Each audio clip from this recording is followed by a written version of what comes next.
የማርቆስ ወንጌል ምዕራፍ 1 የእግዚአብሔር ልጅ የኢየሱስ ክርስቶስ ወንጌል መጀመሪያ። እነሆ መንገድህን የሚጠርግ መልእክተኛዬን በፊትህ እልካለሁ፣ የጌታን መንገድ አዘጋጁ፣ ጥርጊያውንም አቅኑ እያለ በምድረ በዳ የሚጮኽ ሰው ድምፅ ተብሎ በነቢዩ በኢሳይያስ እንደ ተጻፈ። ዮሐንስ በምድረ በዳ እያጠመቀ የንስሐንም ጥምቀት ለኃጢአት ስርየት እየሰበከ መጣ።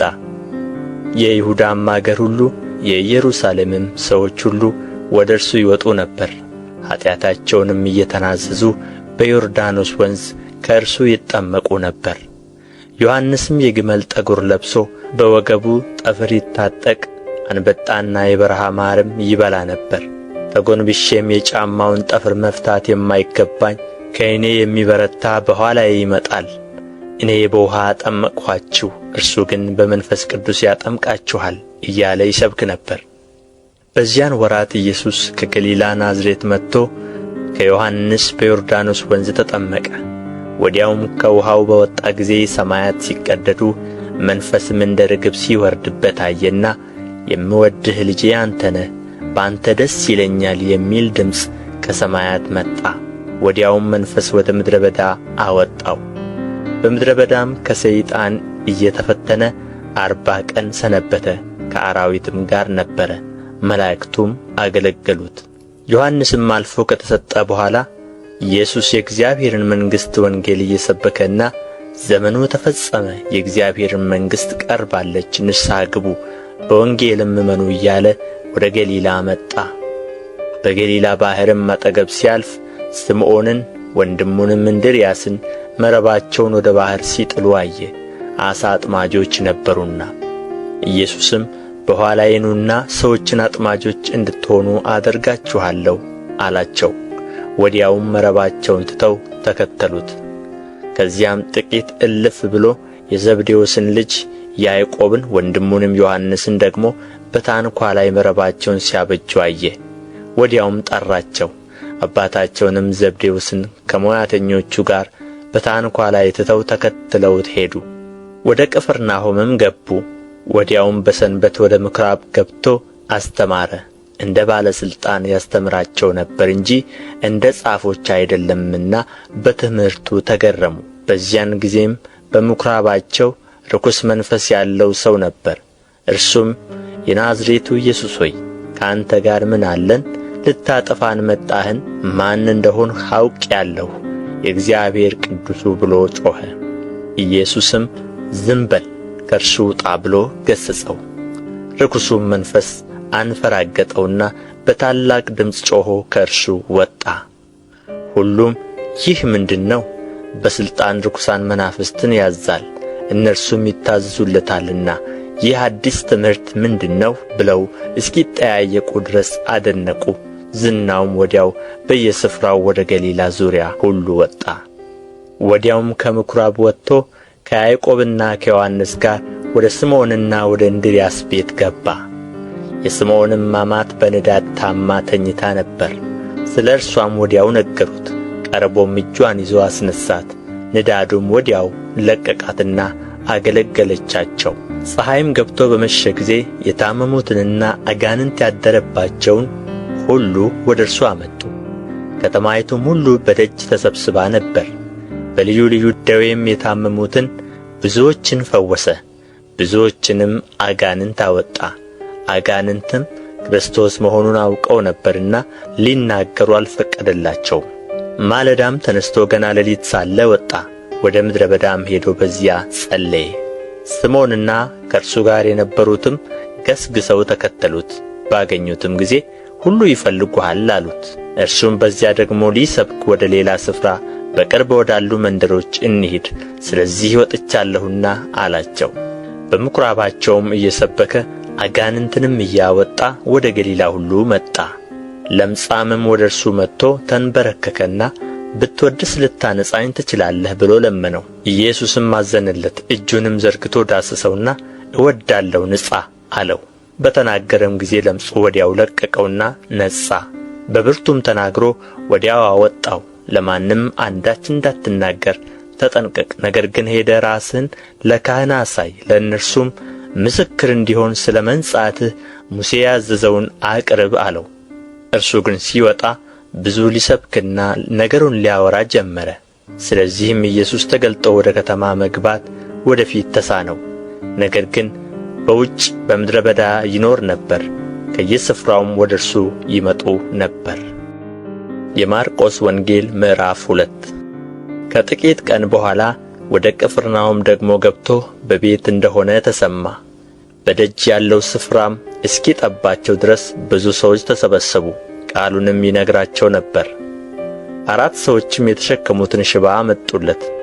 ስለ ሕዝቡም ብዛት ወደ እርሱ ማቅረብ ቢያቅታቸው እርሱ ያለበትን የቤቱን ጣራ አነሱ። ነድለውም ሽባው የተኛበትን አልጋ ወረዱ። ኢየሱስም እምነታቸውን አይቶ ሽባውን አንተ ልጅ ኃጢአትህ ተሰረየችልህ አለው። ከጻፎችም አንዳንዶቹ በዚያ ተቀምጠው ነበር። በልባቸውም ይህ ሰው ስለ ምን እንደዚህ ያለ ስድብ ይናገራል? ከአንዱ ከእግዚአብሔር በቀር ኃጢአት ሊያስተሰርይ ማን ይችላል ብለው አሰቡ። ወዲያውም ኢየሱስ በልባቸው እንዲህ እንዳሰቡ በመንፈስ አውቆ እንዲህ አላቸው፣ በልባችሁ ይህን ስለ ምን ታስባላችሁ? ሽባውን ኃጢአትህ ተሰረየችልህ ከማለት ወይስ ተነሣ አልጋህንም ተሸከምና ሂድ ከማለት ማናቸው ይቀላል? ነገር ግን ለሰው ልጅ በምድር ላይ ኃጢአትን ሊያስተሰርይ ሥልጣን እንዳለው እንድታውቁ ሽባውን አንተን እልሃለሁ ተነሣ፣ አልጋህን ተሸከምና ወደ ቤትህ ሂድ አለው። ተነስቶም ወዲያው አልጋውን ተሸክሞ በሁሉ ፊት ወጣ። ስለዚህም ሰዎች ሁሉ ተገረሙና እንዲህ ያለ ከቶ አላየንም ብለው እግዚአብሔርን አከበሩ።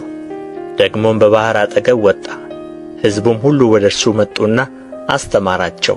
ሲያልፍም በመቅረጫው ተቀምጦ የነበረውን የእልፍዮስን ልጅ ሌዊን አየና ተከተለኝ አለው። ተነስቶም ተከተለው።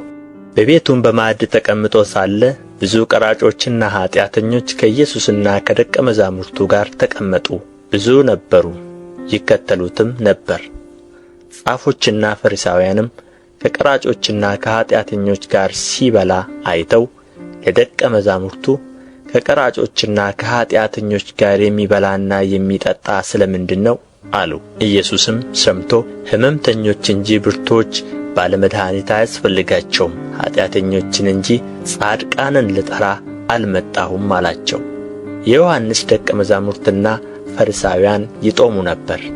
መጥተውም የዮሐንስና የፈሪሳውያን ደቀ መዛሙርት የሚጦሙት የአንተ ደቀ መዛሙርት ግን የማይጦሙት ስለ ምንድር ነው አሉት።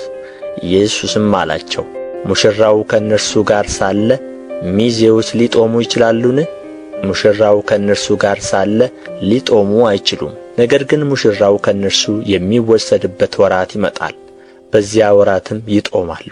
ባረጀ ልብስ አዲስ እራፊ የሚጥፍ የለም። ቢደረግ ግን አዲሱ መጣፊያ አሮጌውን ይቦጫጭቀዋል፣ መቀደዱም የባሰ ይሆናል። ባረጀ አቁማዳም አዲስ የወይን ጠጅ የሚያኖር የለም። ቢደረግ ግን የወይን ጠጁ አቁማዳውን ያፈነዳል፣ የወይኑም ጠጅ ይፈሳል፣ አቁማዳውም ይጠፋል። አዲሱን የወይን ጠጅ ግን በአዲሱ አቁማዳ ያኖራሉ። በሰንበትም በእርሻ መካከል ሲያልፍ ደቀ መዛሙርቱ እየሄዱ እሸት ይቀጥፉ ጀመር። ፈሪሳውያንም እነሆ በሰንበት ያልተፈቀደውን ስለ ምን ያደርጋሉ አሉት።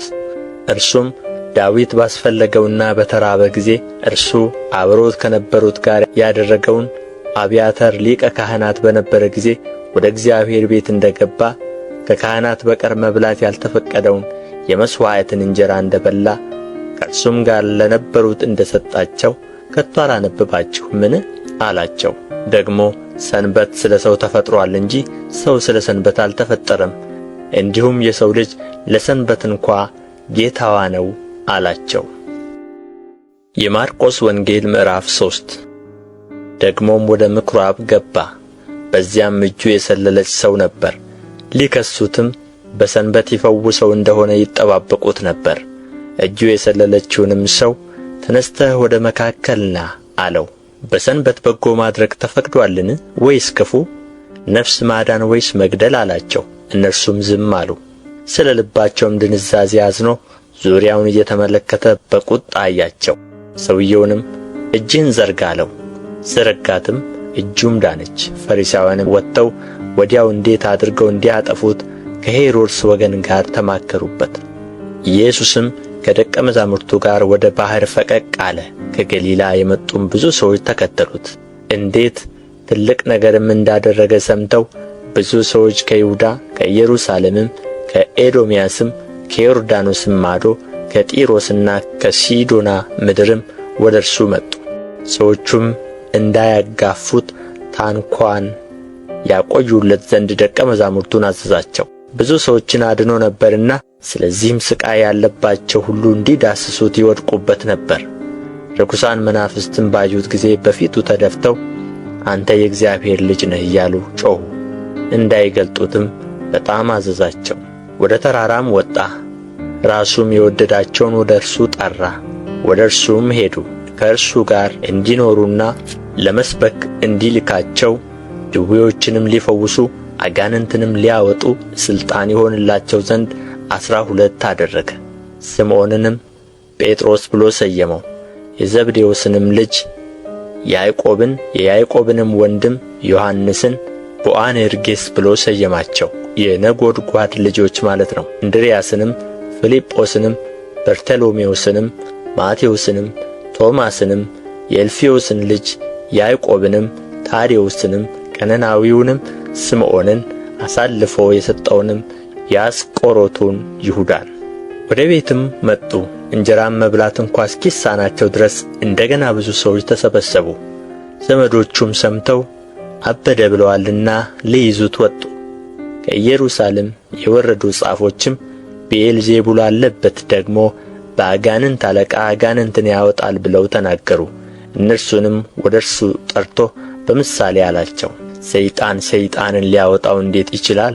መንግሥትም እርስ በርሷ ከተለያየች ያቺ መንግሥት ልትቆም አትችልም። ቤትም እርስ በርሱ ከተለያየ ያ ቤት ሊቆም አይችልም። ሰይጣን ራሱን ተቃውሞ ከተለያየ መጨረሻ ይሆንበታል እንጂ ሊቆም አይችልም። ነገር ግን አስቀድሞ ኃይለኛውን ሳያስር ወደ ኃይለኛው ቤት ገብቶ ዕቃውን ሊበዘብዝ የሚችል የለም። ከዚያም ወዲያ ቤቱን ይበዘብዛል። እውነት እላችኋለሁ ለሰው ልጆች ኀጢአት ሁሉ የሚሳደቡትም ስድብ ሁሉ ይሰረይላቸዋል። በመንፈስ ቅዱስ ላይ የሚሳደብ ሁሉ ግን የዘላለም ኀጢአት ዕዳ ይሆንበታል እንጂ ለዘላለም አይሰረይለትም፣ ርኩስ መንፈስ አለበት ይሉ ነበርና። እናቱና ወንድሞቹም መጡ፣ በውጭም ቆመው ወደ እርሱ ልከው አስጠሩት።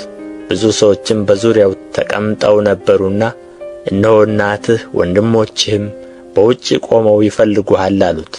መልሶም እናቴ ማን ናት? ወንድሞቼስ እነማን ናቸው?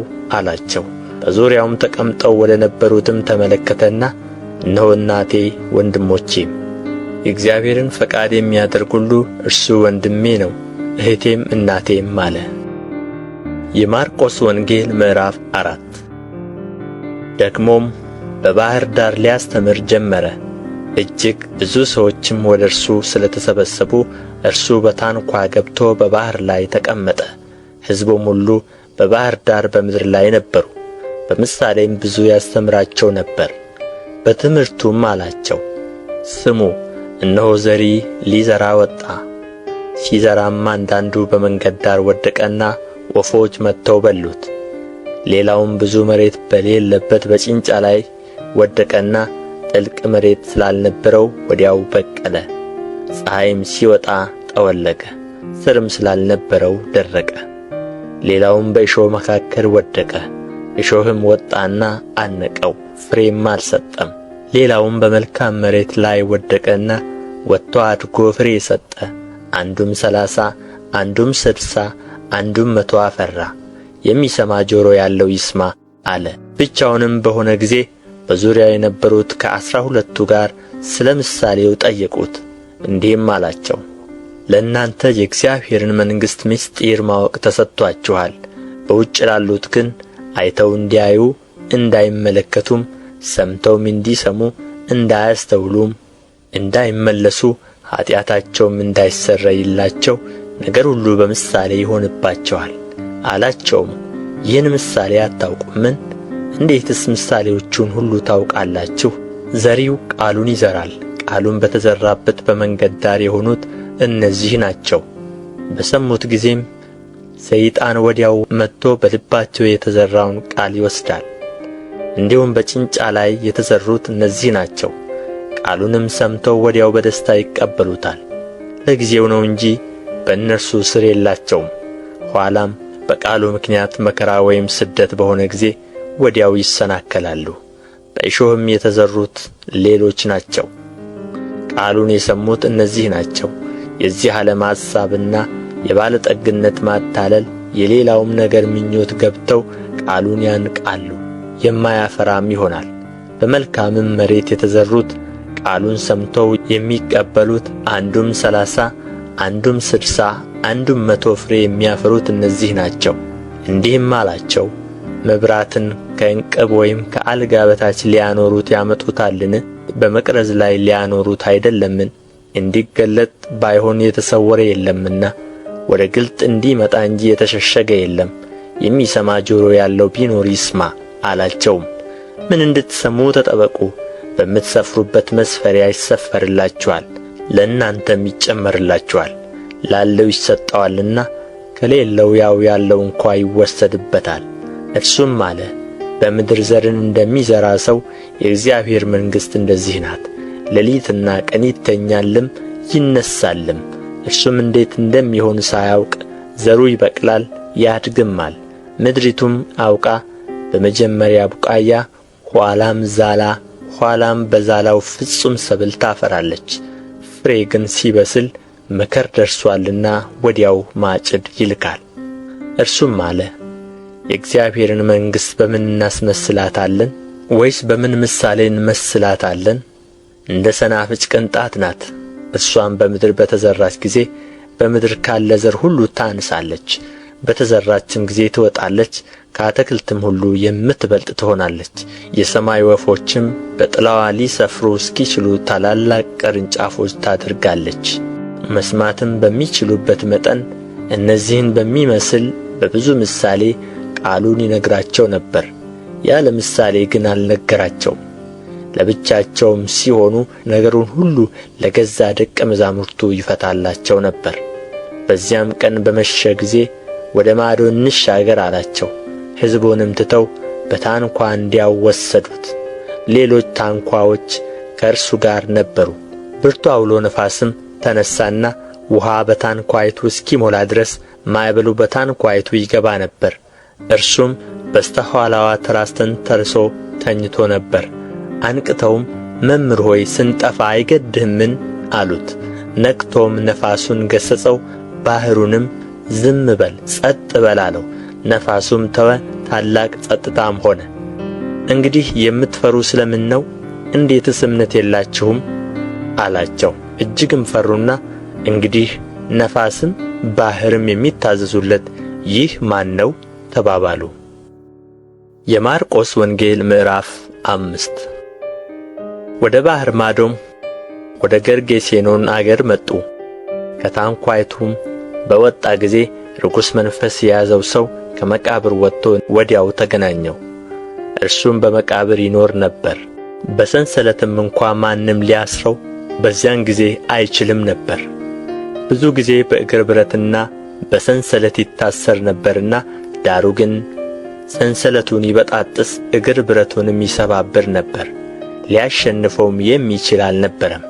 ሁልጊዜም ሌሊትና ቀን በመቃብርና በተራራ ሆኖ ይጮኽ ነበር። ሰውነቱንም በድንጋይ ይቧጭር ነበር። ኢየሱስንም ከሩቅ ባየ ጊዜ ሮጦ ሰገደለት። በታላቅ ድምፅም እየጮኸ የልዑል እግዚአብሔር ልጅ ኢየሱስ ሆይ ከአንተ ጋር ምን አለኝ? እንዳታሰቃየኝ በእግዚአብሔር አምልሃለሁ አለው።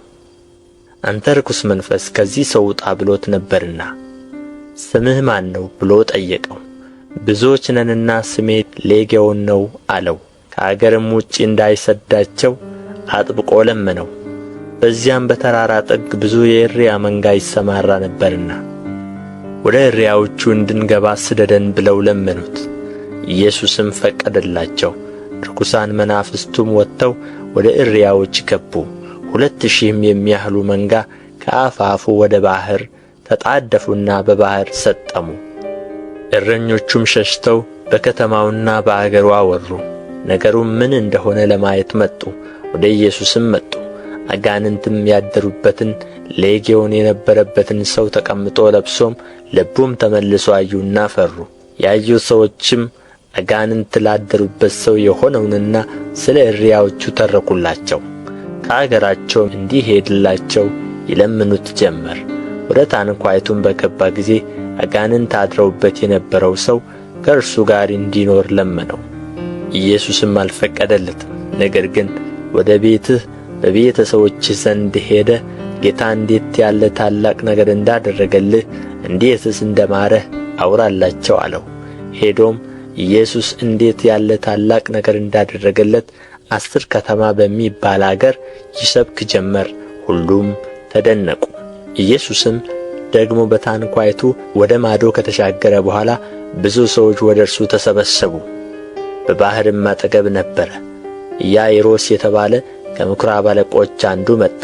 ባየውም ጊዜ በእግሩ ላይ ወደቀና ታናሽቱ ልጄ ልትሞት ቀርባለችና እንድትድን በሕይወት እንድትኖር መጥተህ እጅህን ጫንባት ብሎ አጥብቆ ለመነው። ከእርሱም ጋር ሄደ። ብዙ ሕዝብም ተከተሉት፣ አጋፉትም።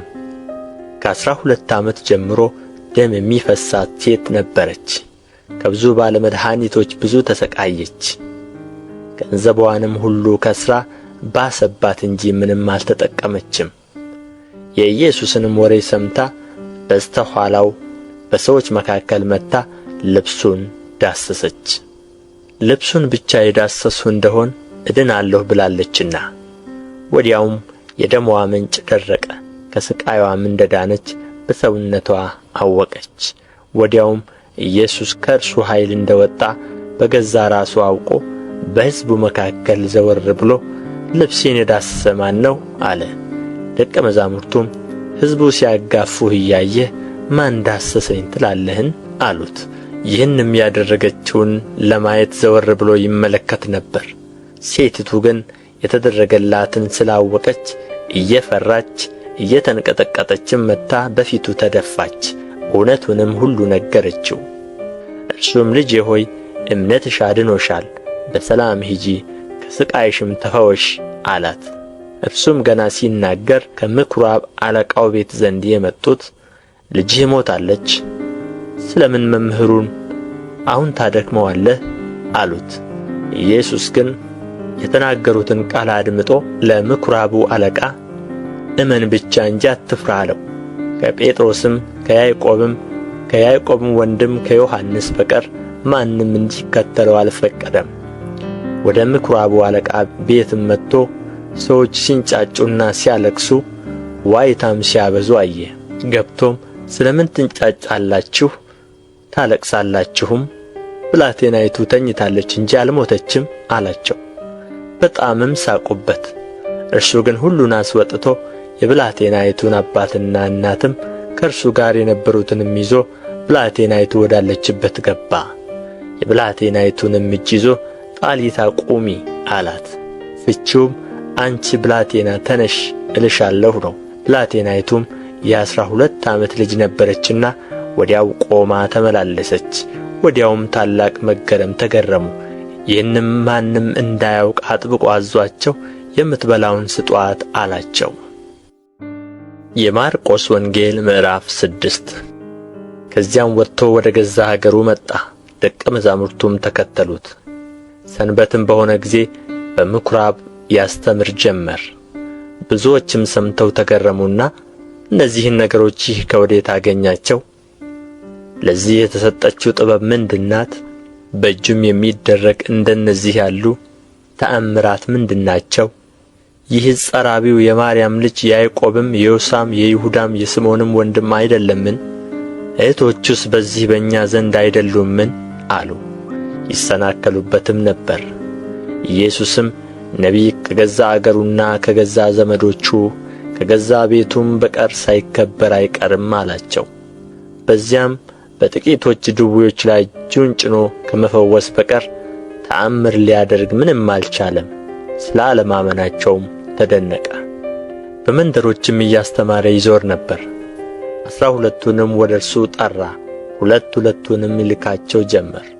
በርኩሳን መናፍስትም ላይ ሥልጣን ሰጣቸው። ለመንገድም ከበትር በቀር እንጀራም ቢሆን ከረጢት ቢሆን መሐለቅም በመቀነታቸው ቢሆን እንዳይዙ አዘዛቸው። በእግራችሁ ጫማ አድርጉ እንጂ 2 እጀ ጠባብ አትልበሱ አለ። በማናቸውም ስፍራ ወደ ቤት ብትገቡ ከዚያ እስክትወጡ ድረስ በዚያም ተቀመጡ።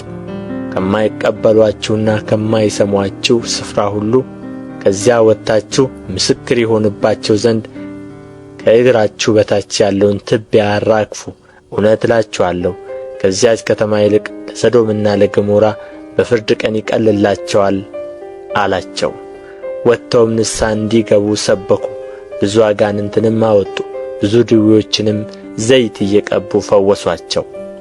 ስሙም ተገልጦአልና ንጉሡ ሄሮድስ በሰማ ጊዜ መጥምቁ ዮሐንስ ከሙታን ተነሥቶአል፣ ስለዚህም ኃይል በእርሱ ይደረጋል አለ። ሌሎችም ኤልያስ ነው አሉ። ሌሎችም ከነቢያት አንዱ ነቢይ ነው አሉ። ሄሮድስ ግን ሰምቶ እኔ ራሱን ያስቈረጥሁት ዮሐንስ ይህ ነው፣ እርሱ ከሙታን ተነሥቶአል አለ። ሄሮድስ የወንድሙን የፊልጶስን ሚስት ሄሮድያዳን አግብቶ ነበርና በእርሷ ምክንያት ራሱ ልኮ ዮሐንስን አስይዞ በወህኒ አሳስሮት ነበር።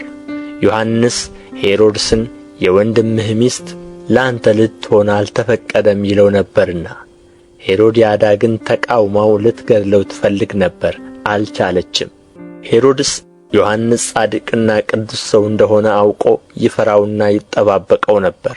እርሱንም ሰምቶ በብዙ ነገር ያመነታ ነበር፣ በደስታም ይሰማው ነበር። ሄሮድስም በተወለደበት ቀን ለመኳንንቱና ለሻለቆቹ ለገሊላም ሹማምንት ግብር ባደረገ ጊዜ ምቹ ቀን ሆነላትና የሄሮድያዳ ልጅ ገብታ ስትዘፍን ሄሮድስንና ከእርሱ ጋር የተቀመጡትን ደስ አሰኘቻቸው። ንጉሡም ብላቴናይቱን የምትወጂውን ሁሉ ለምኚኝ እሰጥሽማለሁ አላት። የመንግሥቴ እኩሌታ እንኳ ቢሆን የምትለምኚውን ሁሉ እሰጥሻለሁ ብሎ ማለላት። ወጥታም ለእናቷ ምን ልለምነው አለች። እርሷም የመጥምቁን የዮሐንስን ራስ አለች። ወዲያውም ፈጥና ወደ ንጉሡ ገብታ የመጥምቁን የዮሐንስን ራስ በወጭት አሁን ልትሰጠኝ እወዳለሁ ብላ ለመነችው። ንጉሡም እጅግ አዝኖ ስለ መሐላው ከእርሱም ጋር ስለ ተቀመጡት ሊነሣት አልወደደም። ወዲያውም ንጉሡ ባለ ወግ ልኮ ራሱን እንዲያመጣ አዘዘው። ሄዶም በወህኒ ራሱን ቈረጠ። ራሱንም በወጭት አምጥቶ ለብላቴናይቱ ሰጣት። ብላቴናይቱም ለእናቷ ሰጠች። ደቀ መዛሙርቱም ሰምተው መጡ፣ በድኑንም ወስደው ቀበሩት። ሐዋርያትም ወደ ኢየሱስ ተሰብስበው ያደረጉትንና ያስተማሩትን ሁሉ ነገሩት። እናንተ ራሳችሁ ብቻችሁን ወደ ምድረ በዳ ኑና ጥቂት ዕረፉ አላቸው። የሚመጡና የሚሄዱ ብዙዎች ነበሩና ለመብላት እንኳ ጊዜ አጡ። በታንኳውም ብቻቸውን ወደ ምድረ በዳ ሄዱ። ሰዎችም ሲሄዱ አዩና ብዙዎችም አወቋቸውና ከከተሞች ሁሉ በእግር እየሮጡ ወዲያው ቀደሟቸው፣ ወደ እርሱም ተሰበሰቡ። ኢየሱስም ወጥቶ ብዙ ሕዝብ አየና እረኛ እንደሌላቸው በጎች ስለ ነበሩ አዘነላቸው። ብዙም ነገር ያስተምራቸው ጀመር። በዚያን ጊዜም ብዙ ሰዓት ካለፈ በኋላ ደቀ መዛሙርቱ ወደ እርሱ ቀርበው ቦታው ምድረ በዳ ነው፣ አሁን መሽቶአል፣ የሚበሉት የላቸውምና በዙሪያው ወዳሉ ገጠሮችና መንደሮች ሄደው እንጀራ ለራሳቸው እንዲገዙ አሰናብታቸው አሉት። እርሱ ግን መልሶ እናንተ የሚበሉትን ስጧቸው አላቸው። ሄደን እንጀራ በ200 ዲናር እንግዛላቸውን? እንዲበሉም እንስጣቸውን አሉት። እርሱም ስንት እንጀራ አላችሁ? ሂዱና እዩ አላቸው። ባወቁም ጊዜ 5 2 ዓሣ አሉት። ሁሉንም በየክፍሉ በለመለመ ሣር ላይ እንዲያስቀምጧቸው አዘዛቸው። 100 50 እየሆኑ በተራ በተራ ተቀመጡ። 5ቱንም እንጀራ 2ቱንም ዓሣ ይዞ ወደ ሰማይ አሻቅቦ አየና ባረከ። እንጀራውንም ቆርሶ እንዲያቀርቡላቸው ለደቀ መዛሙርቱ ሰጠ። 2ቱን ዓሣ ደግሞ ለሁሉ ከፈለ። ሁሉም በልተው ጠገቡ። ከቁርስራሹም 12 መሶብ የሞላ አነሱ። ከዓሣውም ደግሞ እንጀራውንም የበሉት ወንዶቹ 5000 ነበሩ። ወዲያውም ሕዝቡን ሲያሰናብት ሳለ ደቀ መዛሙርቱ በታንኳ ገብተው ወደ ማዶ ወደ ቤተ ሳይዳ እንዲቀድሙት ግድ አላቸው። ካሰናበታቸውም በኋላ ሊጸልይ ወደ ተራራ ወጣ። በመሸም ጊዜ ታንኳይቱ በባሕር መካከል ሳለች እርሱ ብቻውን በምድር ላይ ነበረ። ነፋስ ወደ ፊታቸው ነበርና እየቀዘፉ ሲጨነቁ አይቶ ከሌሊቱ ከአራተኛው ክፍል በባሕር ላይ እየሄደ ወደ እነርሱ መጣ። ሊያልፋቸውም ይወድ ነበር። እነርሱ ግን በባሕር ላይ ሲሄድ ባዩት ጊዜ ምትሃት መሰላቸውና ጮኹ። ሁሉ አይተውታልና ታወኩም። ወዲያውም ተናገራቸውና አይዞአችሁ፣ እኔ ነኝ፣ አትፍሩ አላቸው። ወደ እነርሱም ወደ ታንኳይቱ ገባ። ነፋሱም ተወ። በራሳቸውም ያለ መጠን እጅግ ተገረሙ። ስለ እንጀራው አላስተዋሉምና፣ ነገር ግን ልባቸው ደንዝዞ ነበር። ተሻግረውም ወደ ምድር ወደ ጌንሴሬጥ ደረሱ። ታንኳይቱንም አስጠጉ። ከታንኳይቱም ሲወጡ ወዲያው አወቁት። በዚያች አገር ሁሉ ዙሪያ ሮጡና እርሱ እንዳለ ወደ ሰሙበት ስፍራ ሕመምተኞችን በአልጋ ላይ ያመጡ ጀመር። በገባበትም ስፍራ ሁሉ መንደርም ከተማም ገጠርም ቢሆን በገበያም ድውዮችን ያኖሩ ነበር። የልብሱንም ጫፍ እንኳ ሊዳስሱ ይለምኑት ነበር። የዳሰሱትም ሁሉ ዳኑ። የማርቆስ ወንጌል ምዕራፍ 7 ፈሪሳውያንና ከጻፎች ወገን ከኢየሩሳሌም የመጡትም ወደ እርሱ ተሰበሰቡ። ከደቀ መዛሙርቱም አንዳንድ በርኩስ ማለት ባልታጠበ እጅ እንጀራ ሲበሉ አዩ። ፈሪሳውያንም አይሁድም ሁሉ የሽማግሎችን ወግ ሲጠብቁ እጃቸውን ደህና አድርገው ሳይታጠቡ አይበሉምና ከገበያም ተመልሰው ካልታጠቡ አይበሉም። ጽዋንም ማድጋንም የናስ ዕቃንም አልጋንም እንደማጠብ ሌላ ነገርን ሊጠብቁ የተቀበሉት ብዙ አለ። ፈሪሳውያንም ጻፎችም ደቀ መዛሙርትህ እንደ ሽማግሌዎች ወግ ስለምን አይሄዱም? ነገር ግን እጃቸውን ሳይታጠቡ እንጀራ ይበላሉ ብለው ጠየቁት። እርሱ ግን እንዲህ አላቸው፣ ኢሳይያስ ስለ እናንተ ስለ ግብዞች ይህ ሕዝብ በከንፈሩ ያከብረኛል፣ ልቡ ግን ከእኔ በጣም የራቀ ነው፣ የሰውም ሥርዓት የሆነ ትምህርት እያስተማሩ በከንቱ ያመልኩኛል ተብሎ እንደ ተጻፈ በእውነት ትንቢት ተናገረ። የእግዚአብሔርን ትእዛዝ ትታችሁ ጽዋን ማድጋንም እንደ ማጠብ የሰውን ወግ ትጠብቃላችሁ። ይህንም የመሰለ ብዙ ሌላ ነገር ታደርጋላችሁ። እንዲህም አላቸው፣ ወጋችሁን ትጠብቁ ዘንድ የእግዚአብሔርን ትእዛዝ እጅግ ንቃችኋል። ሙሴ አባትህንና እናትህን አክብር፣ ደግሞ አባቱን ወይም እናቱን የሰደበ ፈጽሞ ይሙት ብሎአልና። እናንተ ግን ትላላችሁ፣ ሰው አባቱን ወይም እናቱን ከእኔ የምትጠቀምበት ነገር ሁሉ ቁርባን ማለት መባ ነው ቢል ለአባቱና ለእናቱ ምንም እንኳ ሊያደርግ ወደፊት አትፈቅዱለትም። ባስተላለፋችሁትም ወግ የእግዚአብሔርን ቃል ትሽራላችሁ። እንደዚሁም ይህን የሚመስል ብዙ ነገር ታደርጋላችሁ። ደግሞም ሕዝቡን ጠርቶ ሁላችሁ እኔን ስሙ አስተውሉም። ከሰው የሚወጡት ሰውን የሚያረክሱ ናቸው እንጂ ከሰው ውጭ የሚገባውስ ሊያረክሰው የሚችል ምንም የለም። የሚሰማ ጆሮ ያለው ቢኖር ይስማ አላቸው። ከሕዝቡ ዘንድ ወደ ቤት ከገባ በኋላ ደቀ መዛሙርቱ ምሳሌውን ጠየቁት። እርሱም እናንተ ደግሞ እንደዚህ የማታስተውሉ ናችሁን? ከውጭ ወደ ሰው የሚገባ ሊያረክሰው ምንም እንዳይችል አትመለከቱምን? ወደ ሆድ ገብቶ ወደ እዳሪ ይወጣል እንጂ ወደ ልብ አይገባምና። መብልን ሁሉ እያጠራ አላቸው። እርሱም አለ፣ ከሰው የሚወጣው ሰውን የሚያረክስ ያ ነው።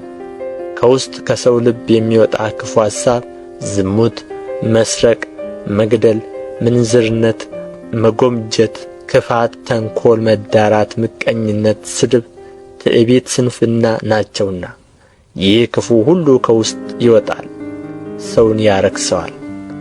ከዚያም ተነስቶ ወደ ጢሮስና ወደ ሲዶና አገር ሄደ። ወደ ቤትም ገብቶ ማንም እንዳያውቅበት ወደደ፣ ሊሰወርም አልተቻለውም። ወዲያው ግን ታናሽቱ ልጇ ርኩስ መንፈስ ያደረባት አንዲት ሴት ስለ እርሱ ሰምታ መጣችና በእግሩ ላይ ተደፋች። ሴቲቱም ግሪክ ትውልዷም ሲሮፊኒቃዊት ነበረች። ከልጇ ጋኔን ያወጣላት ዘንድ ለመነችው። ኢየሱስ ግን ልጆቹ በፊቱ ይጠግቡ ዘንድ ተይ፣ የልጆቹን እንጀራ ይዞ ለቡችሎች መጣል አይገባምና አላት። እርሷም መልሳ አዎን ጌታ ሆይ፣ ቡችሎች እንኳ ከማዕድ በታች ሆነው የልጆችን ፍርፋሪ ይበላሉ አለችው። እርሱም ስለዚህ ቃልሽ ሂጂ፣ ጋኔኑ ከልጅሽ ወጥቶአል አላት። ወደ ቤትዋም ሄዳ ጋኔኑ ወጥቶ ልጇን በአልጋ ላይ ተኝታ አገኘች። ደግሞም ከጢሮስ አገር ወጥቶ በሲዶና አልፎ 10 ከተማ በሚባል አገር መካከል ወደ ገሊላ ባሕር መጣ። ደንቆሮና ኮልታፋም የሆነ ሰው ወደ እርሱ አመጡ። እጁንም ይጭንበት ዘንድ ለመኑት። ከሕዝቡም ለይቶ ለብቻው ወሰደው። ጣቶቹንም በጆሮቹ አገባ። እንትፍም ብሎ መላሱን ዳሰሰ። ወደ ሰማይም አሻቅቦ አይቶ ቃተተና ኤፍታህ አለው። እርሱም ተከፈት ማለት ነው። ወዲያውም ጆሮቹ ተከፈቱ፣ የመላሱም እስራት ተፈታ። አጥርቶም ተናገረ። ለማንም አትንገሩ ብሎ አዘዛቸው። እነርሱ ግን ባዘዛቸው መጠን ይልቅ እጅግ አወሩት። ያለ መጠንም ተገረሙና ሁሉን ደህና አድርጓል፣ ደንቆሮችም እንዲሰሙ ዲዳዎችም እንዲናገሩ ያደርጋል አሉ። የማርቆስ ወንጌል ምዕራፍ 8። በዚያ ወራት ደግሞ ብዙ ሕዝብ ነበር። የሚበሉትም ስለሌላቸው ደቀ መዛሙርቱን ጠርቶ ሕዝቡ ከእኔ ጋር እስካሁን 3 ቀን ውለዋልና የሚበሉት ስለሌላቸው አዝንላቸዋለሁ። ከእነርሱም አንዳንዶቹ ከሩቅ መጥተዋልና ጦማቸውን ወደ ቤታቸው ባሰናብታቸው በመንገድ ይዝላሉ አላቸው። ደቀ መዛሙርቱም በዚህ በምድረ በዳ እንጀራ ከየት አግኝቶ ሰው እነዚህን ማጥገብ ይችላል ብለው መለሱለት። እርሱም ስንት እንጀራ አላችሁ ብሎ ጠየቃቸው። እነርሱም 7 አሉት። ሕዝቡም በምድር እንዲቀመጡ አዘዘ። 7ቱንም እንጀራ ይዞ አመሰገነ፣ ቆርሶም እንዲያቀርቡላቸው ለደቀ መዛሙርቱ ሰጠ። ለሕዝቡም አቀረቡ። ጥቂትም ትንሽ ዓሣ ነበራቸው፣ ባረከውም። ይህን ደግሞ እንዲያቀርቡላቸው አዘዘ። በሉም ጠገቡም። የተረፈውንም ቁርስራሽ 7 ቅርጫት አነሱ። የበሉትም 4,000 ያህል ነበሩ። አሰናበታቸውም። ወዲያውም ከደቀ መዛሙርቱ ጋር ወደ ታንኳይቱ ገብቶ ወደ ዳልማኑታ አገር መጣ። ፈሪሳውያንም ወጡና ሊፈትኑት ከሰማይ ምልክት ከእርሱ ፈልገው ከእርሱ ጋር ይከራከሩ ጀመር። በመንፈሱም እጅግ ቃተተና ይህ ትውልድ ስለ ምን ምልክት ይፈልጋል? እውነት እላችኋለሁ ለዚህ ትውልድ ምልክት አይሰጠውም አለ። ትቶአቸውም እንደገና ወደ ታንኳይቱ ገብቶ ወደ ማዶ ሄደ። እንጀራ መያዝም ረሱ። ለእነርሱም ከአንድ እንጀራ በቀር በታንኳይቱ አልነበራቸውም። እርሱም ተጠንቀቁ፣ ከፈሪሳውያንና ከሄሮድስ እርሾ ተጠበቁ ብሎ አዘዛቸው። እርስ በርሳቸውም እንጀራ ስለሌለን ይሆናል ብለው ተነጋገሩ። ኢየሱስም አውቆ እንዲህ አላቸው፣ እንጀራ ስለሌላችሁ ስለ ምን ትነጋገራላችሁ? ገና አልተመለከታችሁምን? አላስተዋላችሁምን? ልባችሁስ ደንዝዞአልን? ዓይን ሳላችሁ አታዩም? ጆሮስ ሳላችሁ አትሰሙም? ትዝ አይላችሁምን? 5ቱን እንጀራ ለ5,000 በቈረስሁ ጊዜ ቁርስራሹ የሞላ ስንት መሶብ አነሳችሁ? እነርሱም 12 አሉት። 7ቱን እንጀራስ ለ4,000 በቈረስሁ ጊዜ ቁርስራሹ የሞላ ስንት ቅርጫት አነሳችሁ? እነርሱም 7 አሉት። ገና አላስተዋላችሁምን አላቸው። ወደ ቤተ ሳይዳም መጡ። ዕውርም አመጡለት፣ እንዲዳስሰውም ለመኑት። ዕውሩንም እጁን ይዞ ከመንደር ውጭ አወጣው። በዓይኑም ተፍቶበት እጁንም ጭኖበት አንዳች ታያለህን ብሎ ጠየቀው። አሻቅቦም ሰዎች እንደ ዛፍ ሲመላለሱ አያለሁ አለ። ከዚህም በኋላ ደግሞ እጁን በዓይኑ ላይ ጫነበት።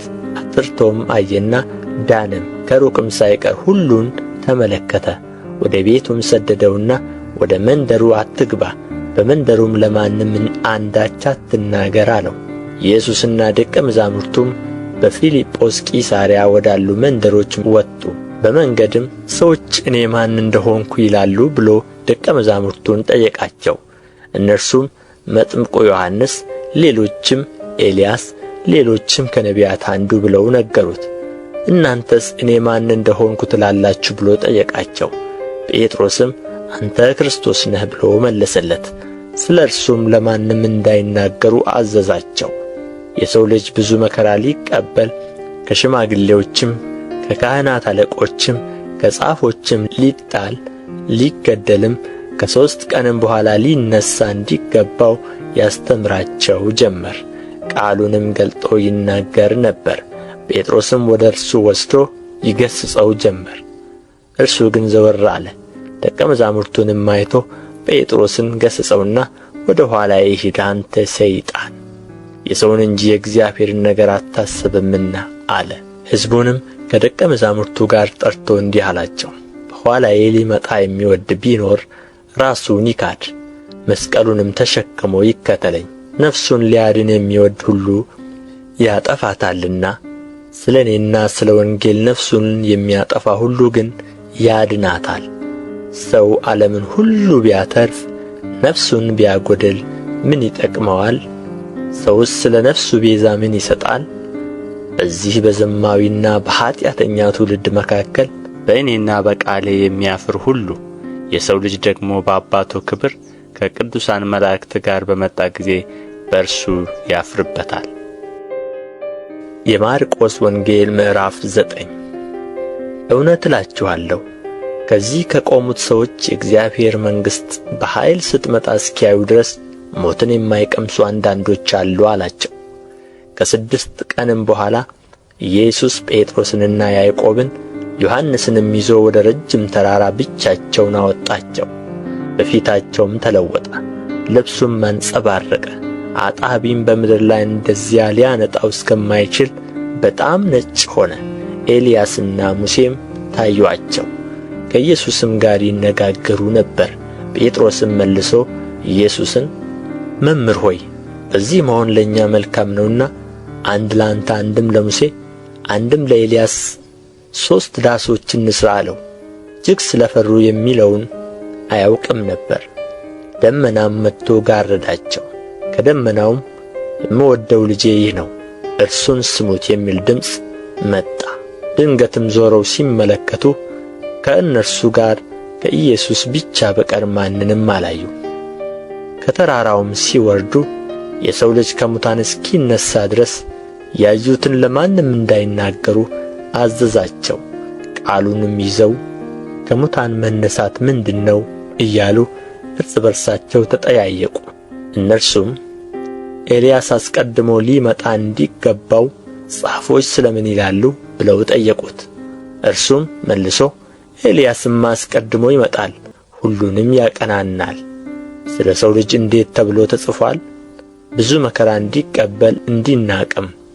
ነገር ግን እላችኋለሁ ኤልያስ ደግሞ መጥቶአል፣ ስለ እርሱም እንደ ተጻፈ የወደዱትን ሁሉ አደረጉበት አላቸው።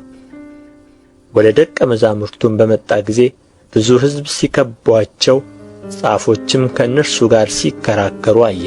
ወዲያውም ሕዝቡ ሁሉ ባዩት ጊዜ ደነገጡ። ወደ እርሱም ሮጠው እጅ ነሱት። ጻፎችንም ስለምን ከእነርሱ ጋር ትከራከራላችሁ ብሎ ጠየቃቸው። ከሕዝቡም አንዱ መልሶ መምህር ሆይ ዲዳ መንፈስ ያደረበትን ልጄን ወደ አንተ አምጥቼአለሁ። በያዘውም ስፍራ ሁሉ ይጥለዋል፣ አረፋም ይደፍቃል፣ ጥርሱንም ያፋጫል፣ ይደርቃልም። እንዲያወጡለትም ለደቀ መዛሙርትህ ነገርኳቸው፣ አልቻሉምም አለው። እርሱም መልሶ የማታምን ትውልድ ሆይ እስከ መቼ ከእናንተ ጋር እኖራለሁ? እስከ መቼ ስታገሣችኋለሁ? ወደ እኔ አምጡት አላቸው። ወደ እርሱም አመጡት።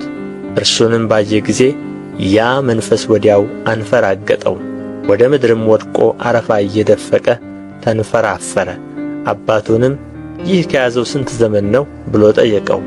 እርሱም ከሕፃንነቱ ጀምሮ ነው፣ ብዙ ጊዜም ሊያጠፋው ወደ እሳትም ወደ ውሃም ጣለው። ቢቻልህ ግን እዘንልን እርዳንም አለው። ኢየሱስም ቢቻልህ ትላለህ፣ ለሚያምን ሁሉ ይቻላል አለው። ወዲያውም የብላቴናው አባት ጮኾ አምናለሁ፣ አለማመኔን እርዳው አለ። ኢየሱስም ሕዝቡ እንደ ገና ሲራወጥ አይቶ ርኩሱን መንፈስ ገሠጸና አንተ ዲዳ ደንቆሮ መንፈስ እኔ አዝሃለሁ፣ ከእርሱ ውጣ፣ እንግዲህም አትግባበት አለው።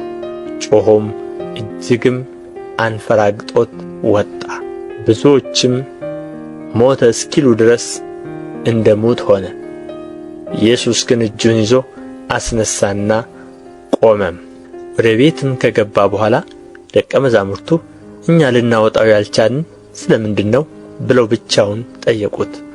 ይህ ወገን በጸሎትና በጦም ካልሆነ በምንም ሊወጣ አይችልም አላቸው። ከዚያም ወጥተው በገሊላ በኩል አለፉ። ደቀ መዛሙርቱንም ያስተምር ስለ ነበር ማንም ያውቅ ዘንድ አልወደደም። ለእነርሱም የሰው ልጅ በሰዎች እጅ አልፎ ይሰጣል፣ ይገሉትማል፣ ተገድሎም በሦስተኛው ቀን ይነሣል ይላቸው ነበር። እነርሱም ነገሩን አላስተዋሉም፣ እንዳይጠይቁትም ፈሩ። ወደ ቅፍርናሆምም መጣ። በቤትም ሆኖ በመንገድ እርስ በርሳችሁ ምን ተነጋገራችሁ ብሎ ጠየቃቸው። እነርሱ ግን በመንገድ ከሁሉ የሚበልጥ ማን ይሆን ተባብሎ ነበርና ዝም አሉ። ተቀምጦም 12ቱን ጠርቶ ሰው ፊተኛ ሊሆን ቢወድ ከሁሉ በኋላ የሁሉም አገልጋይ ይሁን አላቸው። ሕፃንም ይዞ በመካከላቸው አቆመው። አቅፎም እንደዚህ ካሉ ሕፃናት አንዱን በስሜ የሚቀበል ሁሉ እኔን ይቀበላል፣ የሚቀበለኝም ሁሉ የላከኝን እንጂ እኔን አይቀበልም አላቸው። ዮሐንስ መልሶ መምህር ሆይ አንድ ሰው በስምህ አጋንንት ሲያወጣ አየነው፣ ስለማይከተለንም ከለከልነው አለው። ኢየሱስ ግን በስሜ ተአምር ሠርቶ በቶሎ በእኔ ላይ ክፉ መናገር የሚችል ማንም የለምና አትከልክሉት፣ የማይቃወመን እርሱ ከእኛ ጋር ነውና። የክርስቶስ ስለ ሆናችሁ በስሜ ጽዋ ውኃ የሚያጠጣችሁ ሁሉ ዋጋው እንዳይጠፋበት እውነት እላችኋለሁ። በእኔ ከሚያምኑት ከእነዚህ ከታናናሾቹ አንዱን የሚያሰናክል ሁሉ ትልቅ የወፍጮ ድንጋይ በአንገቱ ታስሮ ወደ ባሕር ቢጣል ይሻለው ነበር። እጅህ ብታሰናክልህ ቁረጣት። 2 እጅ ኖሮህ ትላቸው ወደማይሞትበት እሳቱም ወደማይጠፋበት ወደ ገሃነም ወደማይጠፋ እሳት ከመሄድ ጉንድሽ ሆነህ ወደ ሕይወት መግባት ይሻላል። እግርህ ብታሰናክልህ ቁረጣት። 2 እግር ኖሮህ ትላቸው ወደማይሞትበት እሳቱም ወደማይጠፋበት ወደ ገሃነም ወደማይጠፋ እሳት ከመጣል አንካሳ ሆነ ወደ ሕይወት መግባት ይሻልሃል። ዓይንህ ብታሰናክልህ አውጣት። 2 ዓይን ኖሮህ ትላቸው ወደማይሞትበት እሳቱም ወደማይጠፋበት ወደ ገሃነመ እሳት ከመጣል አንዲት ዓይን ኖራህ ወደ እግዚአብሔር መንግሥት መግባት ይሻልሃል። ሰው ሁሉ በእሳት ይቀመማልና መሥዋዕትም ሁሉ በጨው ይቀመማል። ጨው መልካም ነው። ጨው ግን አልጫ ቢሆን በምን ታጣፍጡታላችሁ? በነፍሳችሁ ጨው ይኑርባችሁ፣ እርስ በርሳችሁም ተስማሙ። የማርቆስ ወንጌል ምዕራፍ 10 ከዚያም ተነስቶ በዮርዳኖስ ማዶ ወደ ይሁዳ አገር መጣ። ደግሞም ብዙ ሰዎች ወደ እርሱ ተሰበሰቡ። እንደ ልማዱም ደግሞ ያስተምራቸው ነበር። ፈሪሳውያንም ቀርበው ሰው ሚስቱን ሊፈታ ተፈቅዶለታልን ብለው ሊፈትኑት ጠየቁት። እርሱ ግን መልሶ ሙሴ ምን አዘዛችሁ አላቸው። እነርሱም ሙሴስ የፍችዋን ጽሕፈት ጽፎ እንዲፈታት ፈቀደ አሉ። ኢየሱስም መልሶ እንዲህ አላቸው፣ ስለ ልባችሁ ጥንካሬ ይህችን ትእዛዝ ጻፈላችሁ። ከፍጥረት መጀመሪያ ግን እግዚአብሔር ወንድና ሴት አደረጋቸው። ስለዚህ ሰው አባቱንና እናቱን ይተዋል፣ ከሚስቱም ጋር ይተባበራል፣ ሁለቱም አንድ ሥጋ ይሆናሉ። ስለዚህ አንድ ሥጋ ናቸው እንጂ ወደፊት ሁለት አይደሉም። እግዚአብሔር ያጣመረውን እንግዲህ ሰው አይለየው። በቤትም ደግሞ ደቀ መዛሙርቱ ስለዚህ ነገር ጠየቁት። እርሱም ሚስቱን ፈትቶ ሌላ የሚያገባ ሁሉ በእርሷ ላይ ያመነዝራል፣ እርሷም ባሏን ፈትታ ሌላ ብታገባ ታመነዝራለች አላቸው። እንዲዳስሳቸውም ሕፃናትን ወደ እርሱ አመጡ።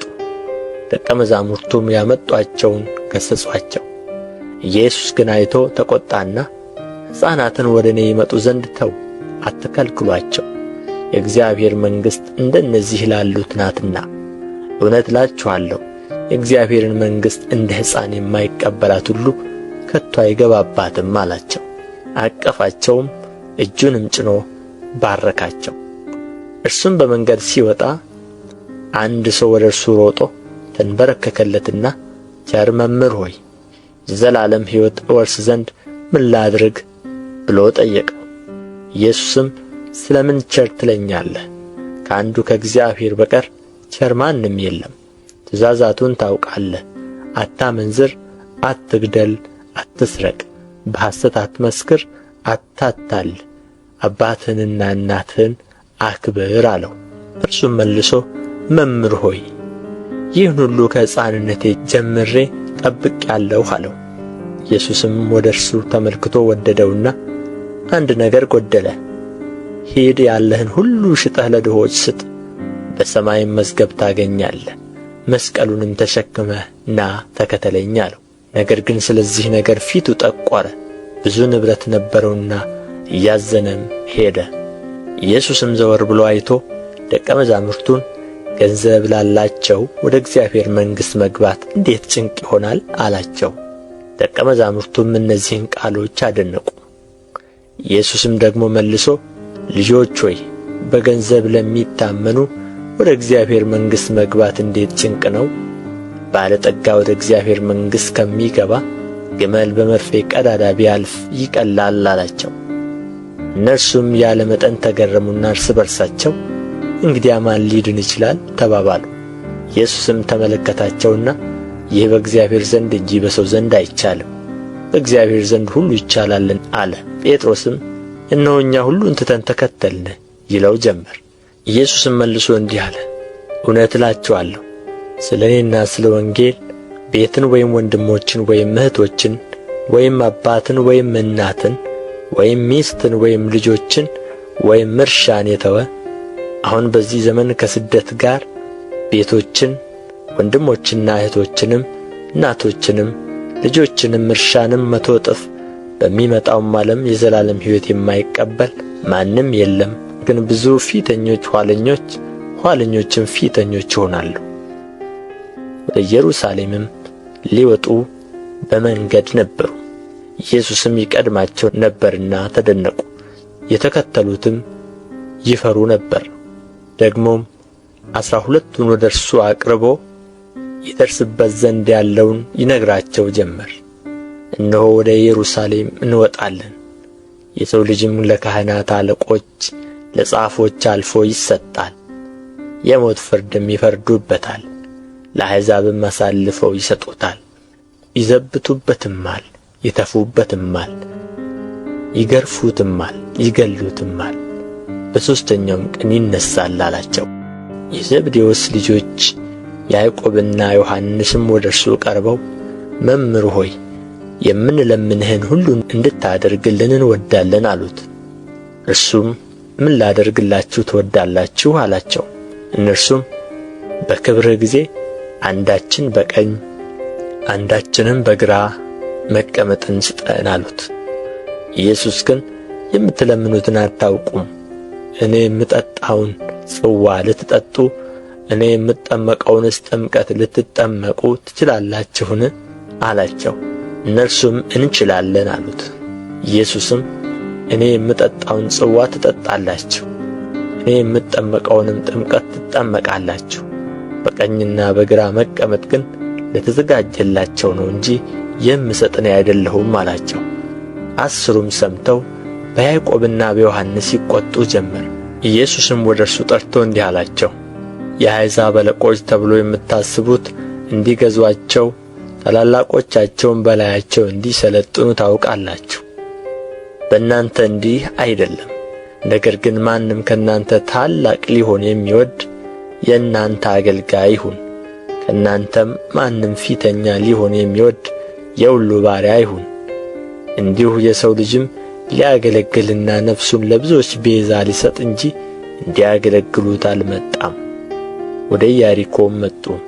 ከደቀ መዛሙርቱና ከብዙ ሕዝብ ጋር ከኢያሪኮ ሲወጣ የጤሜዎስ ልጅ ዕውሩ በርጤሜዎስ እየለመነ በመንገድ ዳር ተቀምጦ ነበር።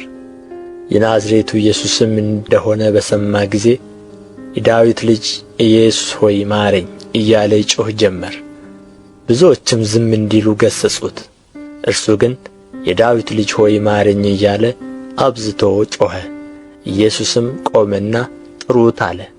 ዕውሩንም አይዞህ ተነሣ ይጠራሃል ብለው ጠሩት። እርሱም እየዘለለ ተነሣና ልብሱን ጥሎ ወደ ኢየሱስ መጣ። ኢየሱስም መልሶ ምን ላደርግልህ ትወዳለህ አለው።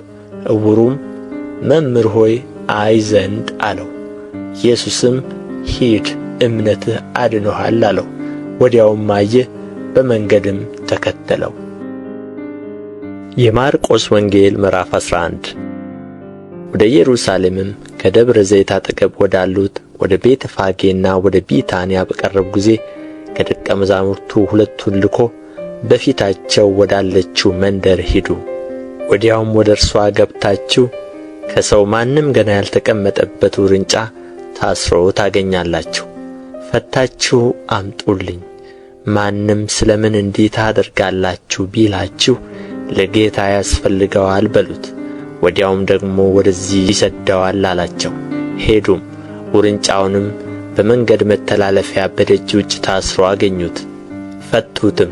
በዚያም ከቆሙት አንዳንዶቹ ውርንጫውን የምትፈቱት ምን ልታደርጉት ነው አሏቸው። እነርሱም ኢየሱስ እንዳዘዘ አሏቸው። ተዉአቸውም። ውርንጫውንም ወደ ኢየሱስ አመጡት። ልብሳቸውንም በላዩ ጣሉ፣ ተቀመጠበትም። ብዙ ሰዎችም ልብሳቸውን በመንገድ ላይ ያነጠፉ፣ ሌሎችም ከዛፍ ቅጠሎችን እየቈረጡ ያነጥፉ ነበር። የሚቀድሙትም የሚከተሉትም ሆሳዕና በጌታ ስም የሚመጣ የተባረከ ነው፣ በጌታ ስም የምትመጣ የአባታችን የዳዊት መንግሥት የተባረከች ናት፣ ሆሳዕና በአርያም እያሉ ይጮኹ ነበር። ኢየሱስም ወደ ኢየሩሳሌም ወደ መቅደስ ገባ። ዘወር ብሎም ሁሉን ከተመለከተ በኋላ ጊዜው መሽቶ ስለ ነበረ ከ12ቱ ጋር ወደ ቢታንያ ወጣ። በማግስቱም ከቢታንያ ሲወጡ ተራበ። ቅጠልም ያላት በለስ ከሩቅ አይቶ ምናልባት አንዳች ይገኝባት እንደሆነ ብሎ መጣ። ነገር ግን የበለስ ወራት አልነበረምና መጥቶ ከቅጠል በቀር ምንም አላገኘባትም።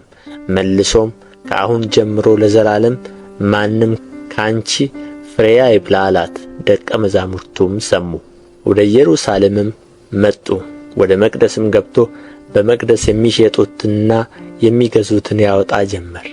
የገንዘብ ለዋጮችንም ገበታዎች፣ የርግብ ሻጮችንም ወንበሮች ገለበጠ። ዕቃም ተሸክሞ ማንም በመቅደስ ሊያልፍ አልፈቀደም። አስተማራቸውም። ቤቴ ለአሕዛብ ሁሉ የጸሎት ቤት ትባላለች ተብሎ የተጻፈ አይደለምን? እናንተ ግን የወንበዶች ዋሻ አደረጋችኋት አላቸው። የካህናት አለቆችም ጻፎችም ሰምተው ሕዝቡ ሁሉ በትምህርቱ ይገረሙ ስለ ነበር ይፈሩት ነበርና እንዴት አድርገው እንዲያጠፉት ፈለጉ። ማታ ማታም ከከተማ ወደ ውጭ ይወጣ ነበር። ማለዳም ሲያልፉ በለሲቱ ከሥሯ ደርቃ አዩአት። ጴጥሮስም ትዝ ብሎት መምህር ሆይ እነሆ የረገምሃት በለስ ደርቃለች አለው። ኢየሱስም መልሶ እንዲህ አላቸው፣ በእግዚአብሔር እመኑ፣ እውነት እላችኋለሁ ማንም ያለው ነገር እንዲደረግለት ቢያምን በልቡ ሳይጠራጠር ይህን ተራራ ተነቅለህ ወደ ባሕር ተወርወር ቢል ይሆንለታል። ስለዚህ እላችኋለሁ የጸለያችሁትን የለመናችሁትንም ሁሉ እንዳገኛችሁት እመኑ ይሆንላችሁማል።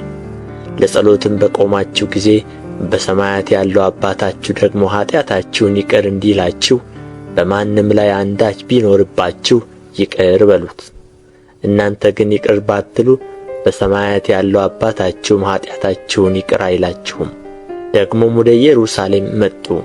እርሱም በመቅደስ ሲመላለስ የካህናት አለቆችና ጻፎች ሽማግሌዎችም ወደ እርሱ መጥተው እነዚህን በምን ሥልጣን ታደርጋለህ? ወይስ እነዚህን ለማድረግ ይህን ሥልጣን ማን ሰጠህ? አሉት። ኢየሱስም እኔም አንዲት ነገር እጠይቃችኋለሁ፣ እናንተም መልሱልኝ።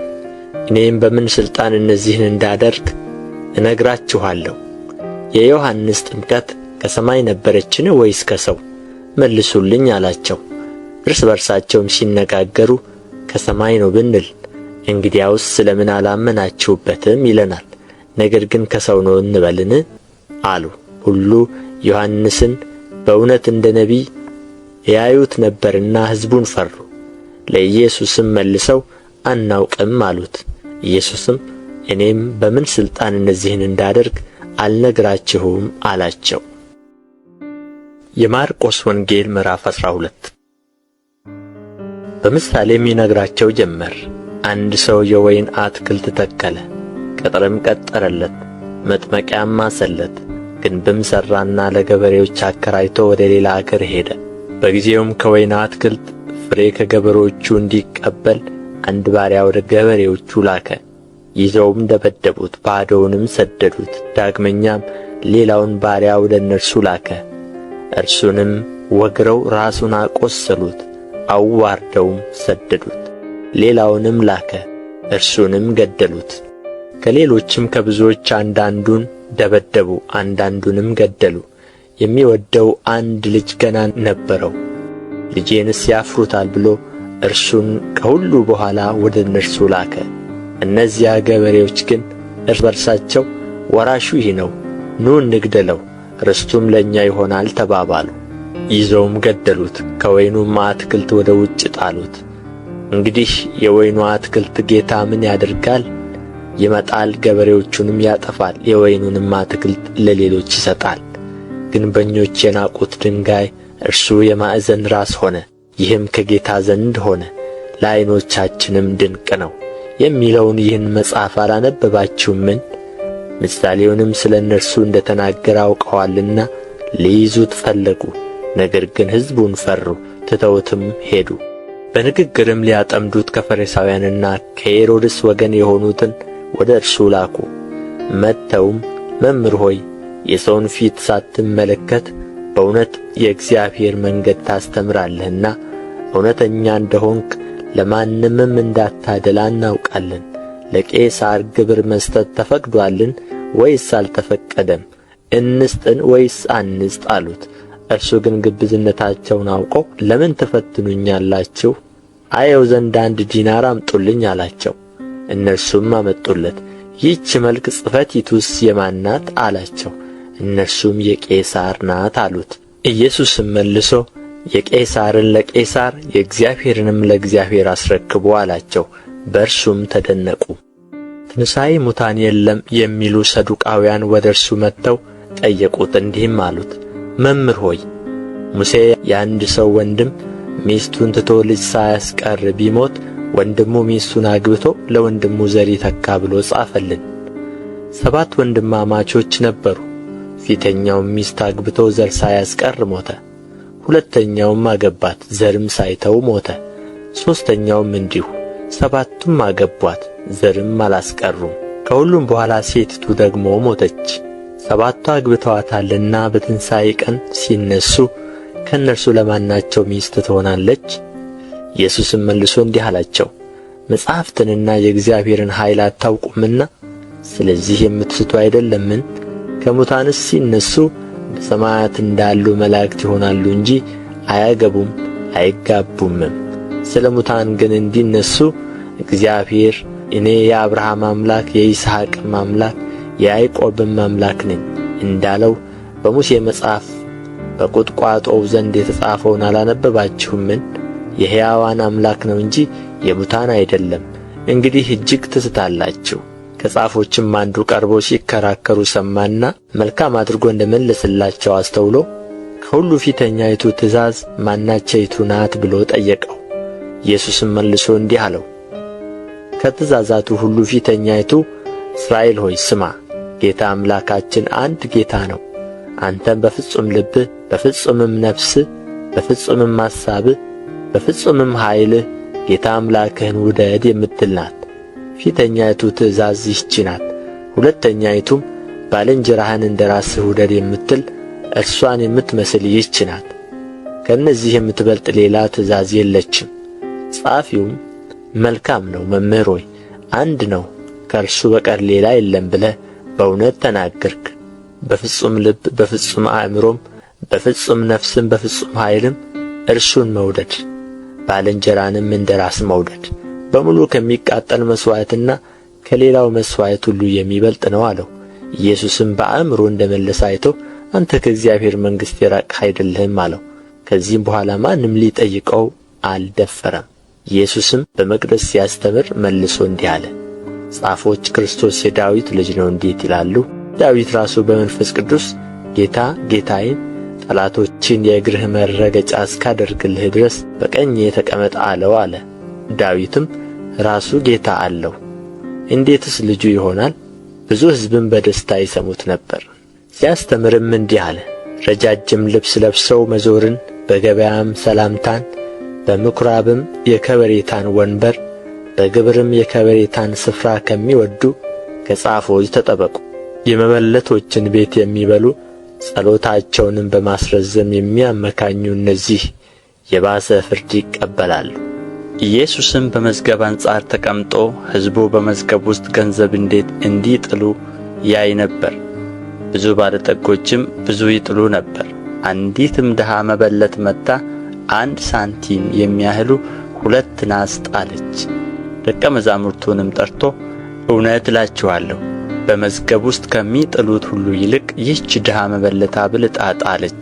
ሁሉ ከትርፋቸው ጥለዋልና ይህች ግን ከጉለቷ የነበራትን ሁሉ ትዳሯን ሁሉ ጣለች አላቸው። የማርቆስ ወንጌል ምዕራፍ 13 እርሱም ከመቅደስ ሲወጣ ከደቀ መዛሙርቱ አንዱ መምህር ሆይ እንዴት ያሉ ድንጋዮችና እንዴት ያሉ ሕንጻዎች እንደሆኑ እይ አለው። ኢየሱስም መልሶ እነዚህን ታላላቅ ሕንጻዎች ታያለህን? ድንጋይ በድንጋይ ላይ ሳይፈርስ በዚህ አይቀርም አለው። በመቅደስም ትይዩ በደብረ ዘይት ተቀምጦ ሳለ ጴጥሮስና ያዕቆብ ዮሐንስም እንድርያስም ንገረን፣ ይህ መቼ ይሆናል? ይህስ ሁሉ ይፈጸም ዘንድ እንዳለው ምልክቱ ምንድን ነው? ብለው ለብቻቸው ጠየቁት። ኢየሱስም መልሶ እንዲህ ይላቸው ጀመር። ማንም እንዳያስታችሁ ተጠንቀቁ። ብዙዎች እኔ ነኝ እያሉ በስሜ ይመጣሉና ብዙዎችንም ያስታሉ። የጦርንም ወሬ በሰማችሁ ጊዜ አትደንግጡ፣ ይህ ሊሆን ግድ ነውና። ነገር ግን መጨረሻው ገና ነው። ሕዝብ በሕዝብ ላይ መንግሥትም በመንግሥት ላይ ይነሣልና፣ በልዩ ልዩ ስፍራ የምድር መናወጥ ይሆናል፣ ራብ ይሆናል። እነዚህ የምጣር መጀመሪያ ናቸው። እናንተ ግን ለራሳችሁ ተጠንቀቁ። ወደ ሸንጎ አሳልፈው ይሰጧችኋል፣ በምኵራብም ትገረፋላችሁ። ምስክርም የሆንባቸው ዘንድ ስለ እኔ በገዢዎችና በነገሥታት ፊት ትቆማላችሁ። አስቀድሞም ወንጌል ለአሕዛብ ሁሉ ይሰበክ ዘንድ ይገባል። ሲጐትቱአችሁና አሳልፈው ሲሰጡአችሁም ምን እንድትናገሩ አስቀድማችሁ አትጨነቁ። ዳሩ ግን በዚያች ሰዓት የሚሰጣችሁን ተናገሩ። የሚናገረው መንፈስ ቅዱስ ነው እንጂ እናንተ አይደላችሁምና። ወንድም ወንድሙን አባትም ልጁን ለሞት አሳልፎ ይሰጣል። ልጆችም በወላጆቻቸው ላይ ይነሣሉ፣ ይገድሉአቸውማል። በሁሉም ዘንድ ስለ ስሜ የተጠላችሁ ትሆናላችሁ። እስከ መጨረሻ የሚጸና ግን እርሱ ይድናል። ነገር ግን በነቢዩ በዳንኤል የተባለው የጥፋት ርኵሰት በማይገባው ስፍራ ቆሞ ብታዩ አንባቢው ያስተውል። በዚያን ጊዜ በይሁዳ ያሉ ወደ ተራሮች ይሽሹ፣ በሰገነትም ያሉ ወደ ቤት አይውረድ። በሰገነትም ያለ ወደ ቤት አይውረድ፣ ከቤቱም አንዳች ይወስድ ዘንድ አይግባ። በእርሻም ያለ ልብሱን ይወስድ ዘንድ ወደ ኋላው አይመለስ። በዚያን ወራትም ለርጉዞችና ለሚያጠቡ ወዮላቸው። ነገር ግን ሽሽታችሁ በክረምት እንዳይሆን ጸልዩ። በዚያን ወራት እግዚአብሔር ከፈጠረው ከፍጥረት መጀመሪያ ጀምሮ እስካሁን ድረስ ያልሆነ ደግሞም የማይሆን የመከራ ዓይነት ይሆናልና። ጌታስ ወራቶቹን ባያሳጥር ሥጋ የለበሰ ሁሉ ባልዳነም። ነገር ግን ስለ መረጣቸው ምርጦቹ ወራቶቹን አሳጠረ። በዚያን ጊዜ ማንም እነሆ ክርስቶስ በዚህ አለ ወይም እነሆ ከዚያ አለ ቢላችሁ አትመኑ። ሐሰተኞች ክርስቶሶችና ሐሰተኞች ነቢያት ይነሣሉና ቢቻላቸውስ የተመረጡትን እንኳ ያስቱ ዘንድ ምልክትና ድንቅ ያደርጋሉ። እናንተ ግን ተጠንቀቁ፣ እነሆ አስቀድሜ ሁሉን ነገርኋችሁ። በዚያን ወራት ግን ከዚያ መከራ በኋላ ፀሐይ ይጨልማል፣ ጨረቃም ብርሃኗን አትሰጥም፣ ከዋክብትም ከሰማይ ይወድቃሉ፣ የሰማያትም ኃይላት ይናወጣሉ። በዚያን ጊዜም የሰው ልጅ በብዙ ኃይልና ክብር በደመና ሲመጣ ያዩታል። በዚያን ጊዜም መላእክትን ይልካል፣ ከአራቱ ነፋሳትም ከምድር ዳርቻ እስከ ሰማይ ዳርቻ የተመረጡትን ይሰበስባቸዋል። ምሳሌውን ከበለስ ተማሩ። ጫፏ ሲለሰልስ ቅጠሏም ሲያቈጠቍጥ ያን ጊዜ በጋ እንደ ቀረበ ታውቃላችሁ። እንዲሁ ደግሞ እናንተ ይህን ሁሉ መሆኑን ስታዩ ቀርቦ በደጅ እንደሆነ እወቁ። እውነት እላችኋለሁ ይህ ሁሉ እስኪሆን ድረስ ይህ ትውልድ አያልፍም። ሰማይና ምድር ያልፋሉ፣ ቃሌ ግን አያልፍም። ስለዚያች ቀን ወይም ስለዚያች ሰዓት ግን የሰማይ መላእክትም ቢሆን ልጅም ቢሆን ከአባት በቀር የሚያውቅ የለም። ጊዜው መቼ እንዲሆን አታውቁምና ተጠንቀቁ፣ ትጉ፣ ጸልዩ። ቤቱን ትቶ ወደ ሌላ አገር እንደ ሄደ ሰው ነው። ለባሮቹም ሥልጣን ለእያንዳንዱም ሥራውን ሰጥቶ በረኛውን እንዲተጋ አዘዘ። እንግዲህ በማታ ቢሆን ወይም በእኩለ ሌሊት ወይም ዶሮ ሲጮኽ ወይም በማለዳ ቢሆን ባለቤቱ መቼ እንዲመጣ አታውቁምና ድንገት መጥቶ ተኝታችሁ እንዳያገኛችሁ ስለዚህ ትጉ። ለእናንተም የምነግራችሁ ለሁሉ እላለሁ፣ ትጉ። የማርቆስ ወንጌል ምዕራፍ 14 ከሁለት ቀን በኋላ ፋሲካና የቂጣ በዓል ነበረ።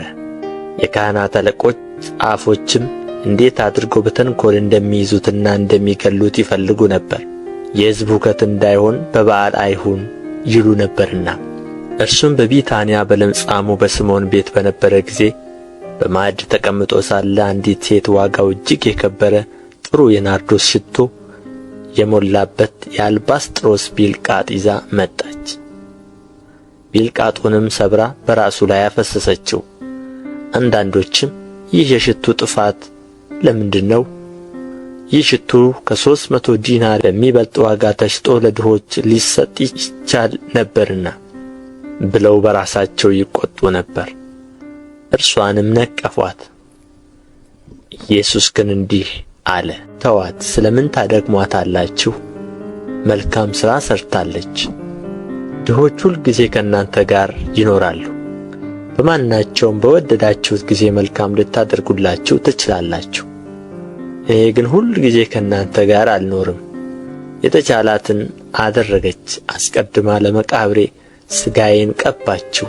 እውነት እላችኋለሁ ይህ ወንጌል በዓለም ሁሉ በሚሰበክበት በማናቸውም ስፍራ እርሷ ያደረገችው ደግሞ ለእርሷ መታሰቢያ ሊሆን ይነገራል። ከ12ቱም አንዱ የአስቆሮቱ ይሁዳ አሳልፎ ሊሰጠው ወደ ካህናት አለቆች ሄደ። ሲሰሙም ደስ አላቸው፣ ብርም ይሰጡት ዘንድ ተስፋ ሰጡት። በሚመች ጊዜ እንዴት አድርጎ አሳልፎ እንዲሰጠው ይፈልግ ነበር። ፋሲካን በሚያርዱበት በቂጣ በዓል መጀመሪያ ቀን ደቀ መዛሙርቱ ፋሲካን ትበላ ዘንድ ወዴት ሄደን ልናሰናዳ ትወዳለህ አሉት።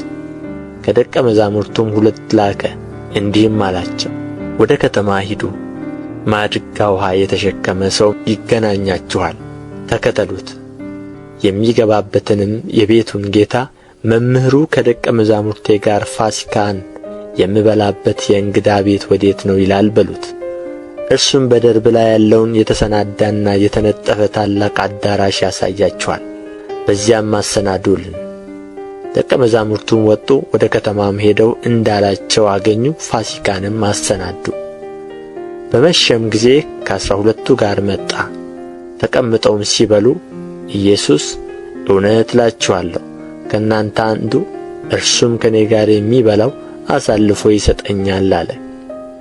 እነርሱም ያዝኑ፣ እያንዳንዳቸውም እኔ ይሁንን ይሉት ጀመር።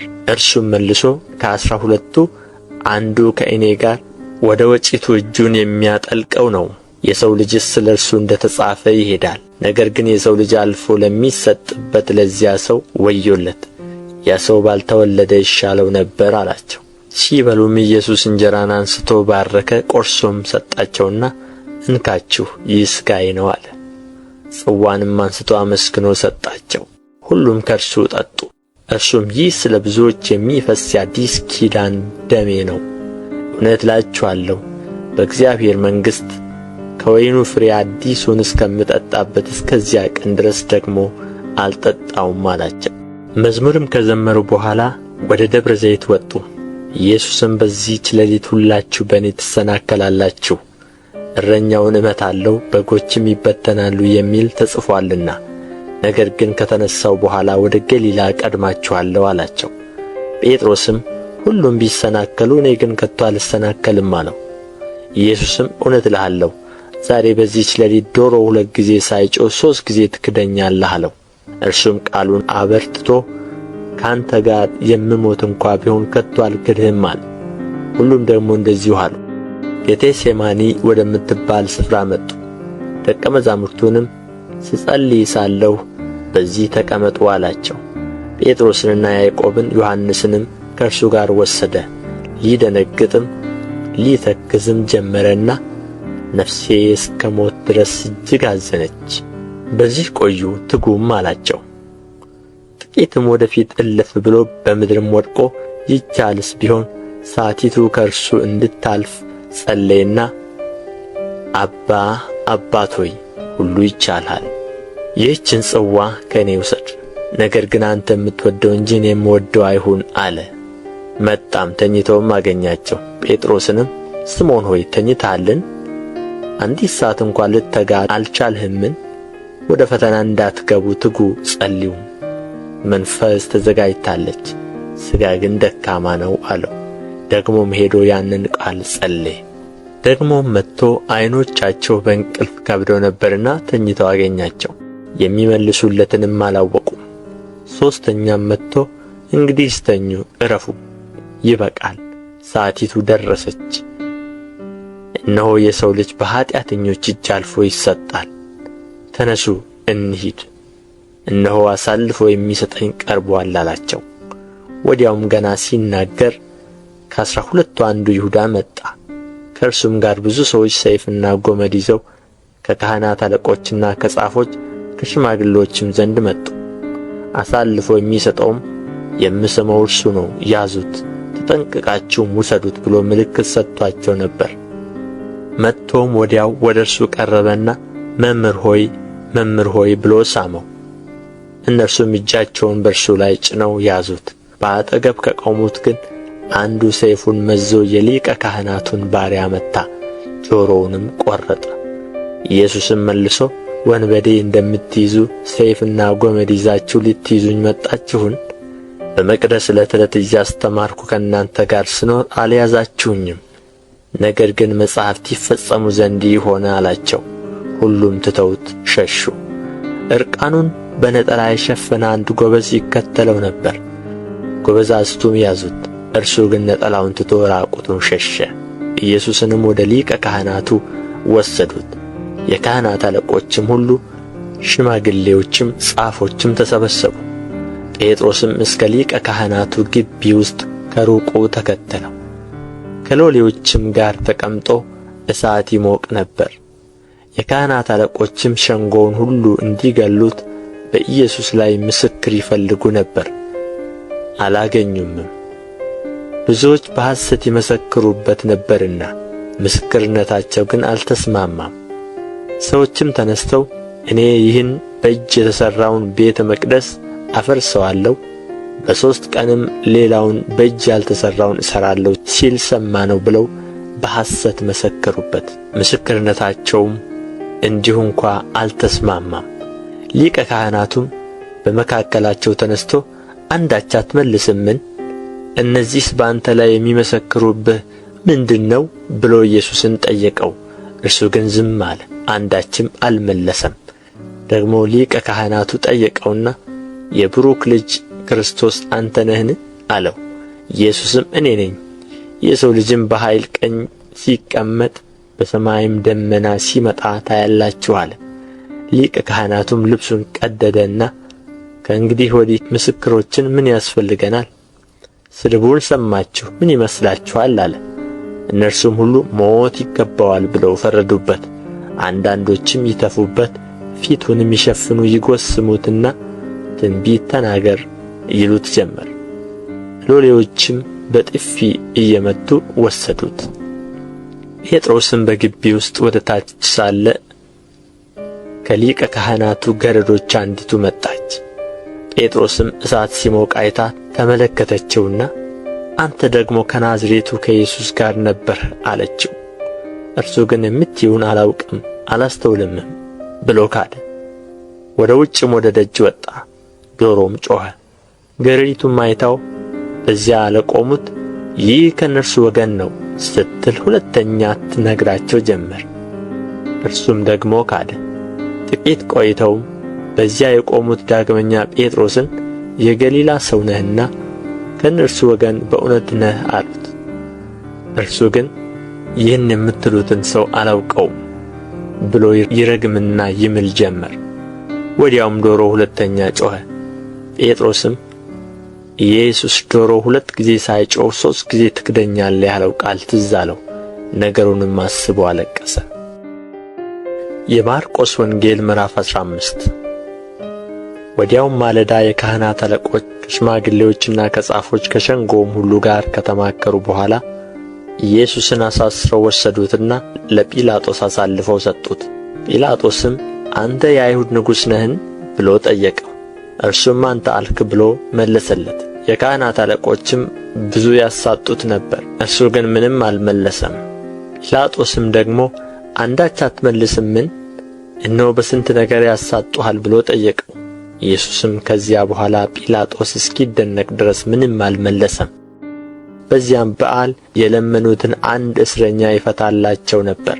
በዓመፅም ነፍስ ከገደሉት ከዓመፀኞች ጋር የታሰረ በርባን የተባለ ነበር።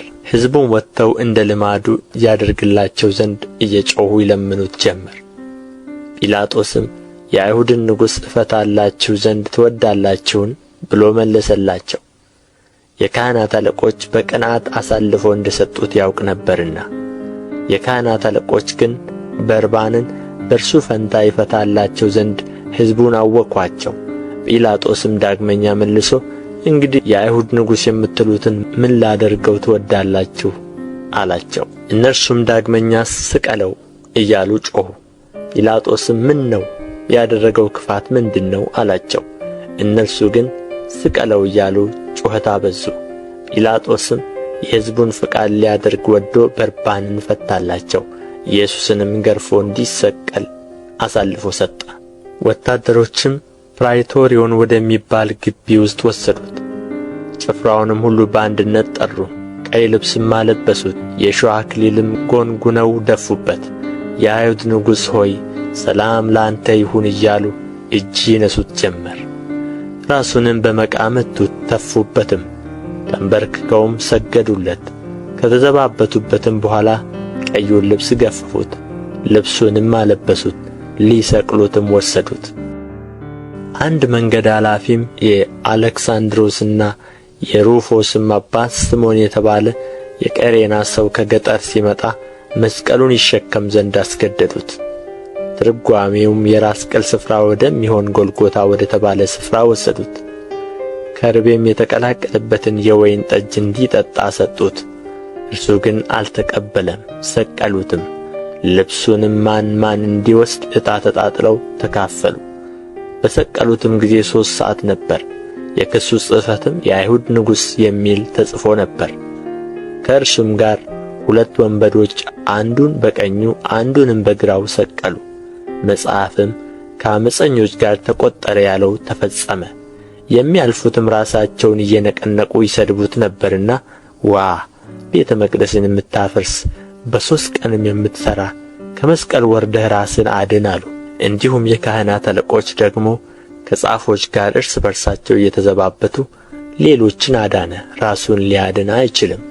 አይተን እናምን ዘንድ የእስራኤል ንጉሥ ክርስቶስ አሁን ከመስቀል ይውረድ አሉ።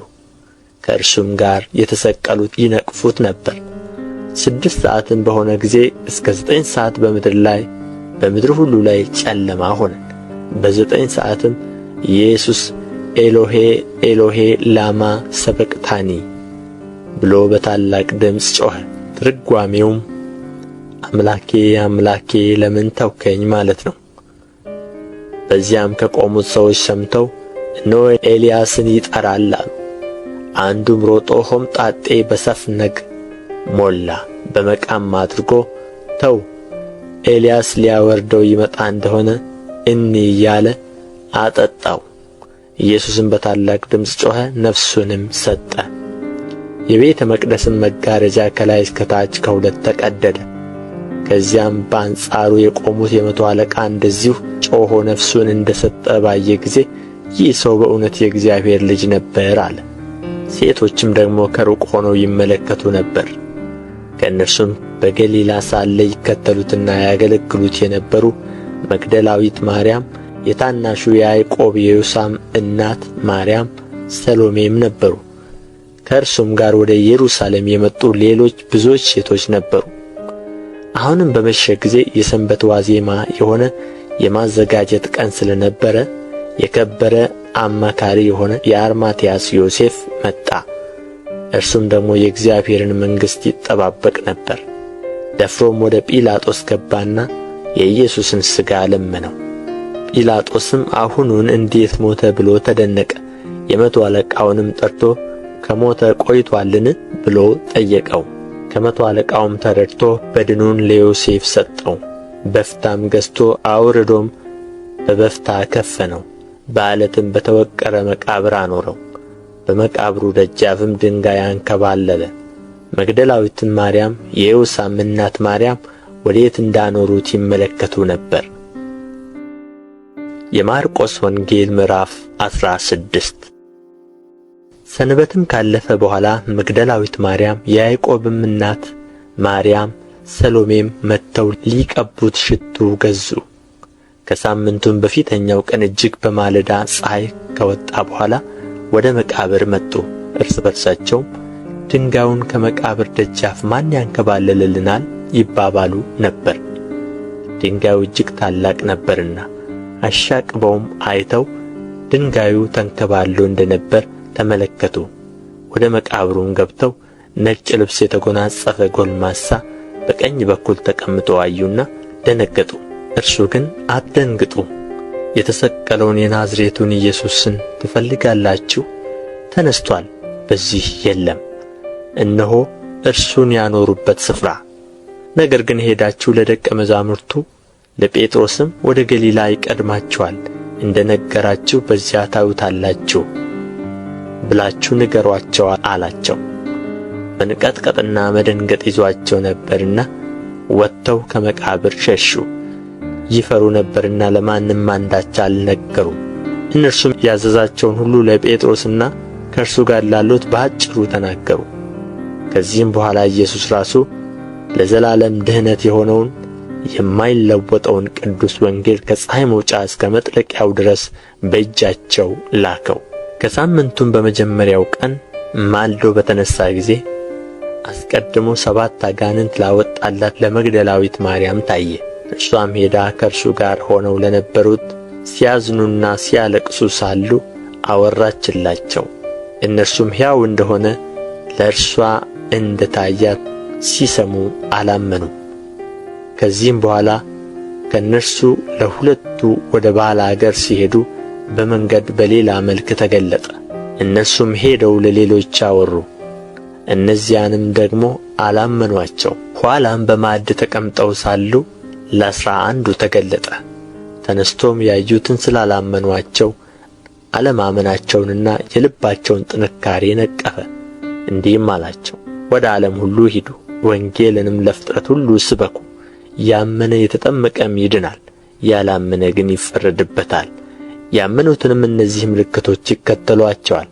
በስሜ አጋንንትን ያወጣሉ፣ በአዲስ ቋንቋ ይናገራሉ፣ እባቦችን ይይዛሉ፣ የሚገድልም ነገር ቢጠጡ አይጎዳቸውም። እጃቸውን በድውዮች ላይ ይጭናሉ፣ እነርሱም ይድናሉ። ጌታ ኢየሱስም ከእነርሱ ጋር ከተነጋገረ በኋላ ወደ ሰማይ ዐረገ፣ በእግዚአብሔርም ቀኝ ተቀመጠ። እነርሱም ወጥተው በየስፍራው ሁሉ ሰበኩ። ጌታም ከእነርሱ ጋር ይሠራ ነበር፣ በሚከተሉትም ምልክቶች ቃሉን ያጸና ነበር።